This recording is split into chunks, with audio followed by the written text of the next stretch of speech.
श्री वामन पुराण 83वां अध्याय।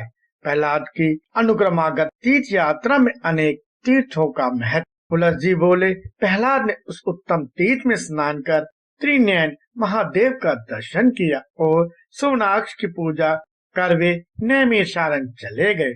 वहाँ गोमती, कांचनाक्षी और गुर्दा के मध्य में पाप नाश करने वाले 30,000 तीर्थ हैं। उनमें स्नान कर उन्होंने पीताम्बर धारण करने वाले देवेश्वर अच्युत की पूजा की।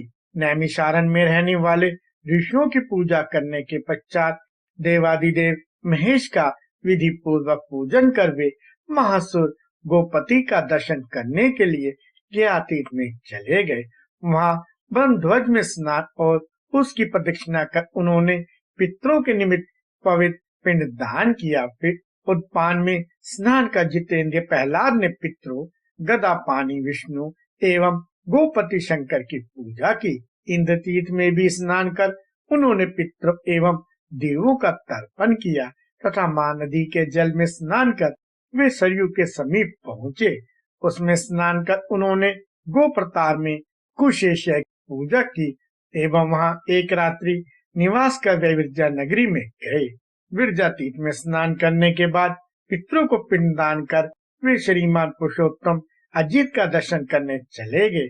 वे निष्पाप प्रहलाद अविनाशी पुंडरीकाक्ष का दर्शन करने के पश्चात 6 रातों तक वहां निवास कर दक्षिण दिशा में स्थित महेंद्र पर्वत पर चले गए। वे वहां देवश्रेष्ठ और नारीश्वर महादेव का दर्शन तथा पूजन कर पितरों की अर्चना करके उत्तर दिशा की ओर चले गए। वहां देववर शंभु और सोमपाई गोपाल का दर्शन करने के पश्चात सोम तीर्थ में स्नान कर वे सामाचल पर चले गए। वहां महोदकी में स्नान करने के बाद श्रद्धा पूर्वक विष्णु देवता एवं पितरों का पूजन कर वे पारियात पर्वत पर चले गए।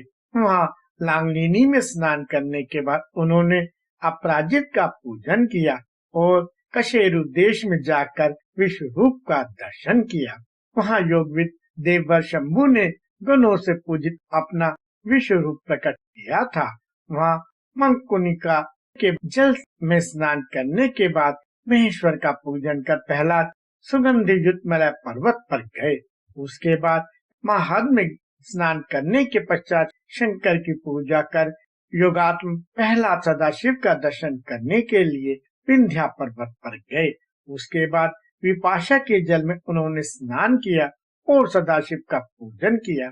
उसके पश्चात 3 रातों तक वहां निवास करके वे अवंती नगरी में गए। वहां क्षिप्रा के जल में स्नान करने के बाद श्रद्धा पूर्वक विष्णु का पूजन कर उन्होंने शमशान में स्थित महाकाल शरीरधारी का दर्शन किया। वहां उस रूप में स्थित आत्मवशी शंकर तामस रूप धारण करके समस्त प्राणियों का संहार करते हैं। वहां उपस्थित हुए सुरेश ने सर्वभूताहारी समस्त भूतों का अपहरण करने वाले अनंत को जलाकर श्वेतकी नामक राज्य की रक्षा की। करोड़ों गणों से घिरे हुए एवं देवों से पूजित भगवान शंकर उमा के साथ अत्यंत प्रसन्नता पूर्वक वहां नित्य निवास करते हैं। उन कालों के काल, अनंतों के अनंत तक, यमों के नियामक, मृत्यु के मृत्यु, चित विचित, शमशान के वासी, भूतपति, जगतपति, शूल धारण करने वाले शंकर का दर्शन एवं पूजन कर वे निषद देश की ओर चले गए। वहां श्रद्धा पूर्वक अमरेश्वर देव का दर्शन एवं अर्चन करने के बाद उन्होंने महोदय में जाकर हयग्रीव का दर्शन किया। उसके बाद अष्टतीर्थ में स्नान कर अष्टमुख का दर्शन तथा श्रीधर का अर्चन कर वे पांचाल देश में गए। जितेंद्र प्रहलाद वहां ईश्वरी गुणों से संपन्न धनपति कुबेर के पुत्र पंचालिक का दर्शन कर प्रयाग चले गए। निकट में रहने वाले यमुना के विख्यात तीर्थ में स्नान करने के पश्चात वटेश्वर रुद्र और योगशाही माधव का दर्शन एवं श्रद्धा पूर्वक उन दोनों पूजनियों का अर्चन कर उन महासुर ने माघ मास में वहां निवास किया। उसके बाद वे वाराणसी चले गए। उसके बाद समस्त पापों का अपहरण करने वाले 80 और वरुणा के विभिन्न तीर्थों में स्नान के बाद पितरों एवं देवों का अर्चन कर उन्होंने वाराणसी पुरी की प्रदक्षिणा की। उसके बाद अविक मुक्तेश्वर एवं केशव की पूजा और लोलाक का दर्शन करके वे मधुबन चले गए। महातेजस्वी असुरोत्तम प्रहलाद मां स्वयं देव का दर्शन एवं पूजन कर पुष्करारण्य में गए। उन तीनों तीर्थों में स्नान करने के बाद पितरों एवं देवों का पूजन कर उन्होंने आयोगंदी, पुष्कर राज तथा ब्रह्मा का अर्चन किया। उसके बाद उन्होंने कोटि तीर्थ में सरस्वती के तट पर स्थित लोक विख्यात रुद्रकोटि वृषभध्वज का दर्शन किया। कथा है कि प्राचीन समय में नैमिषारण्य, मगध, सिंधु प्रदेश, धर्मारण्य, पुष्कर, दंडकारण्य, चंपक, वरुकच एवं देविका के तट पर रहने वाले श्रेष्ठ ब्राह्मण वहां शंकर का दर्शन करने आए थे। उन्हें शिव के दर्शन की इच्छा वाले क्रोड़ोसित तपस्वी मैं पहले दर्शन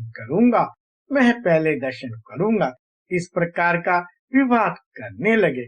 उन निष्पाप मनुष्यों को विशेष अधीर हुआ देखकर शंकर ने उन पर कृपा कर करोड़ों मूर्तियां धारण कर ली। उसके बाद वे सभी मुनि हर्षपूर्वक अलग अलग तीर्थ बनाकर महेश्वर की पूजा करते हुए निवास करने लगे। इस प्रकार शंभु का नाम रुद्रकोटि हुआ। महातेजस्वी श्रद्धालु जितेंद्र प्रहलाद ने उनका दर्शन किया एवं कोटि तीर्थ में स्नान कर वसुओं तथा पितरों का तर्पण किया। उसके बाद रुद्रकोटि का अर्चन कर वे क्रुद्ध जंगल में चले गए। उन्होंने वहां सरस्वती के जल में निमग्न हुए देवताओं से पूजित स्थानु पार्वती पति भगवान शंकर का दर्शन किया।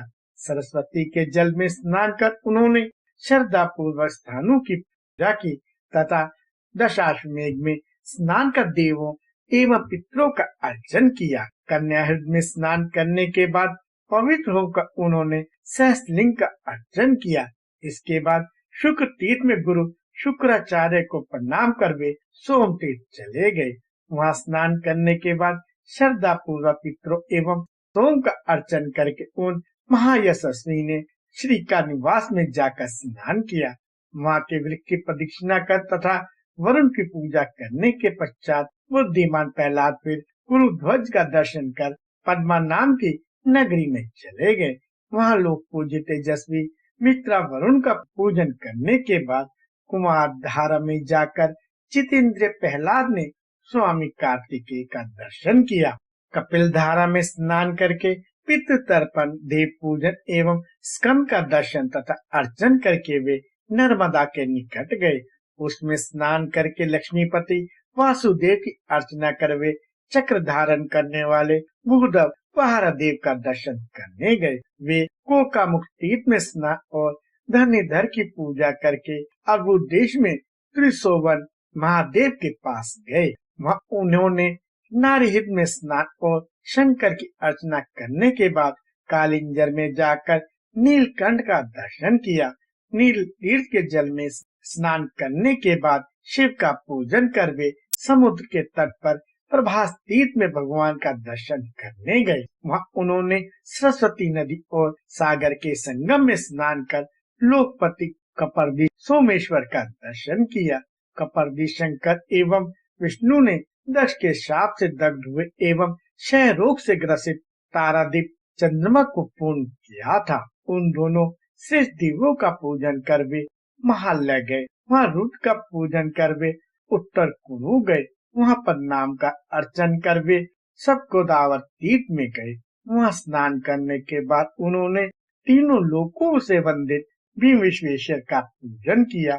दारुण वन में जाकर श्रीमान प्रहलाद ने लिंग का दर्शन किया। उनकी पूजा करने के पश्चात ब्रह्मानी नदी में जाकर उन्होंने स्नान और त्रिदेश्वर महादेव की अर्चना की। उसके बाद प्लस अवंतर में जाकर उन्होंने श्रीनिवास की अर्चना की। फिर कुंडिन में जाकर प्राणों के तृप्तिदाता देव का अर्चन किया। उन्होंने शुभ पार्क में चतुर्भुज देव की भली मानती पूजा करने के बाद मार्गधारण्य में जाकर वसुधाधिप का दर्शन किया। उन विशेष का पूजन करके वे प्रजामुख में गए।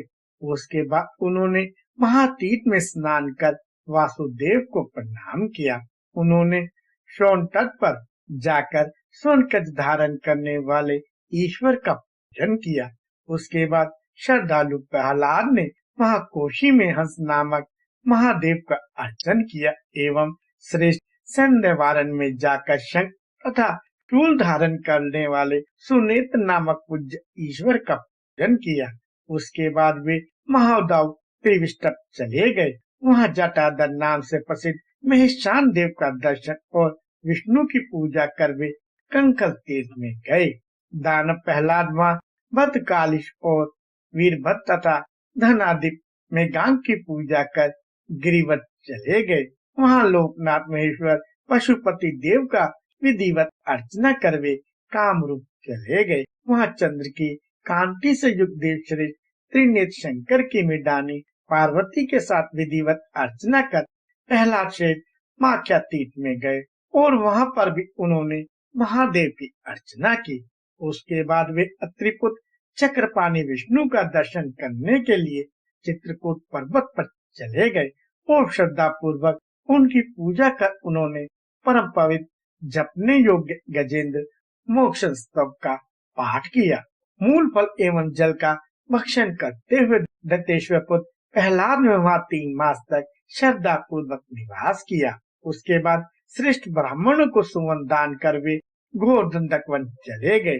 वहां उन्होंने महान हिंसक पशुओं के निवारक महान शाखाओं से युक्त वनस्पति का शरीर धारण करने वाले पुंडरीकाक्ष का दर्शन किया। सारस्वत स्रोत का पाठ करते हुए महान विष्णु भक्त असुर प्रहलाद ने 3 रातों तक उसके नीचे बिना बिस्तर के चबूतरे पर शयन किया। विद्वान दानव प्रहलाद जी वहां से सर्पापहारी हरि का दर्शन करने के लिए सर्पाप नाशक श्रेष्ठ तीर्थ में चले गए। उन्होंने उनके सामने प्राचीन काल में क्रोध रूपी जनार्दन से कथित पाप नाश करने वाले 2 स्रोत का पाठ किया। उसके बाद वे वहां से दैत्येंद्र प्रहलाद महाफलदायक शालग्राम तीर्थ में गए। वहां विष्णु समच्चर और स्थावर पदार्थों में विराजमान है। पुलत जी कहते मुने वहां महान विष्णु भक्त बलवान प्रहलाद विष्णु को सर्वव्यापी जानकर भगवान के चरणों की पूजा करते हुए उनकी भक्ति में प्राण हो गए। मैंने तुमसे मुनियों के समूह से सेवित अत्यंत पवित्र प्रहलाद की तीर्थ यात्रा का वर्णन कर दिया, जिसके कीर्तन श्रवण एवं स्पर्श से मनुष्य निष्पाप हो जाते हैं। श्री वामन पुराण में 83वां अध्याय समाप्त हुआ।